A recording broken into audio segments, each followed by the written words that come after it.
ಇಂದಿನ ವಿಜಯ್ ಪ್ರಮಾಣವಚನ ಕಾರ್ಯಕ್ರಮ ಮುಂದೂಡಿಕೆಯಾಗಿದೆ. ಬಹುಮತ ಸಾಬೀತಿನ ಬಳಿಕ ಪ್ರಮಾಣವಚನ ಅಂತ ಗವರ್ನರ್ ಹೇಳಿದ್ದಾರೆ.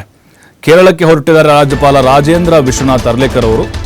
ನಾವು ನಿನ್ನೆ ಹೇಳಿದ್ವಿ ನಾಳೆ ಡೌಟು ಅಂತೇಳಿ, ಹಂಗೆ ಆಯ್ತು. ಈಗ ಬಹುತೇಕವಾಗಿ ಇವತ್ತಂತರೂ ಆಗೋದಿಲ್ಲ. ಗವರ್ನರ್ ಅರ್ಲೇಕರ್ ಕೇರಳ ಕಡೆ ಹೊರಟಿದ್ದಾರೆ.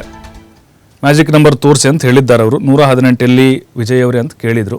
ನಿನ್ನೆ ಬಹಳ ಆತ್ಮೀಯವಾಗಿ ರಾಜ್ಯಪಾಲರನ್ನ ಭೇಟಿಯಾದರು. ವಿಜಯ್ ಅವರು ಹಕ್ಕು ಮಂಡಿಸಿದರು ಸರ್ಕಾರ ರಚನೆಗೆ. ಆ ಟೈಮ್ನಲ್ಲಿ ಕೆಲವೊಂದಿಷ್ಟು ಅನುಮಾನಗಳನ್ನು ವ್ಯಕ್ತಪಡಿಸಿದರು. ಯಾಕೆಂದರೆ ಮ್ಯಾಜಿಕ್ ನಂಬರ್ ರೀಚ್ ಆಗಿಲ್ಲ. 108 ಇವರು ಬಂದಿರೋದು. ಒಂದು -2ರಲ್ಲಿ ಒಂದು ಮೈನಸ್ ಮಾಡಿ 107. ಈ ಕಾಂಗ್ರೆಸ್ನವ್ರು ಬೆಂಬಲ 112 ಆಯಿತು. ಇನ್ನು 6 ಬೇಕು. ಇನ್ನು ಯಾರೂ ಕೂಡ ಕ್ಲಿಯರಾಗಿ ಅಧಿಕೃತವಾಗಿ ಘೋಷಣೆ ಮಾಡಿಲ್ಲ, ಕಾಂಗ್ರೆಸ್ ಬಿಟ್ಟರೆ. ಹಾಗಾಗಿ ಮ್ಯಾಜಿಕ್ ನಂಬರ್ ತೋರಿಸಿ ಅದಾದಮೇಲೆ ಬನ್ನಿ ಅಂತ ಹೇಳಿದ್ದಾರಂತೆ.